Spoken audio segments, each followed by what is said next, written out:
Luke chapter 21, the widow's offering. As he looked up, Jesus saw the rich putting their gifts into the temple treasury. He also saw a poor widow put in 2 very small copper coins. I tell you the truth, he said, this poor widow has put in more than all the others. All these people gave their gifts out of their wealth, but she, out of her poverty, put in all she had to live on. Signs of the end of the age. Some of the disciples were remarking about how the temple was adorned with beautiful stones and with gifts dedicated to God. But Jesus said, "As for what you see here, the time will come when not one stone will be left on another. Every one of them will be thrown down." "Teacher," they asked, "when will these things happen, and what will be the sign that they are about to take place?" He replied, "Watch out that you are not deceived, for many will come in my name, claiming, 'I am he,' and 'the time is near.' Do not follow them. When you hear of wars and revolutions, do not be frightened. These things must happen first, but the end will not come right away." Then he said to them, "Nation will rise against nation, and kingdom against kingdom. There will be great earthquakes, famines, and pestilence in various places, and fearful events and great signs from heaven. But before all this, they will lay hands on you and persecute you.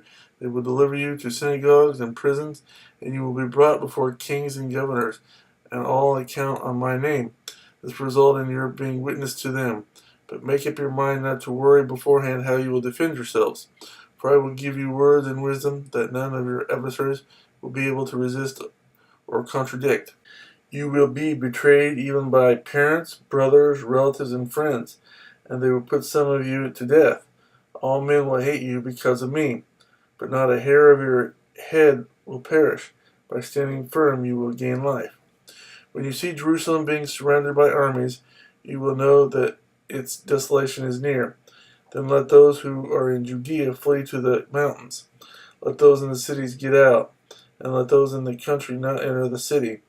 For this is the time of punishment and fulfillment of all that has been written.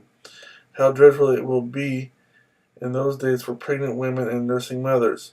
There will be great distress in the land and wrath against this people. They will fall by the sword and will be taken as prisoners through all the nations.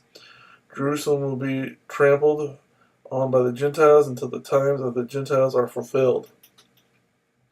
There will be signs in the sun, moon, and stars. On the earth, nations will be in anguish and perplexity at the roaring and tossing of the sea. Men will faint from terror, apprehensive of what is coming on the world, for the heavenly bodies will be shaken. At that time they will see the Son of Man coming in a cloud, with power and great glory. When these things begin to take place, stand up and lift up your heads, because your redemption is drawing near. He told them this parable: "Look at the fig tree and all the leaves. When they sprout leaves, you can see for yourselves and know that summer is near. Even so, when you see these things happening, you know that the kingdom of God is near. I tell you the truth, this generation will certainly not pass away until all these things have happened. Heaven and earth will pass away, but my words will never pass away. Be careful, or your hearts will be weighed down with dissipation, drunkenness, and the anxieties of life, and that day will close on you unexpectedly like a trap, for it will come upon all those who live on the face of the whole earth. Be always on the watch and pray, that you may be able to escape all that is about to happen, and that you may be able to stand before the Son of Man." Each day Jesus was teaching at the temple, and each evening he went out to spend the night on the hill called the Mount of Olives, and all the people came early in the morning to hear him at the temple.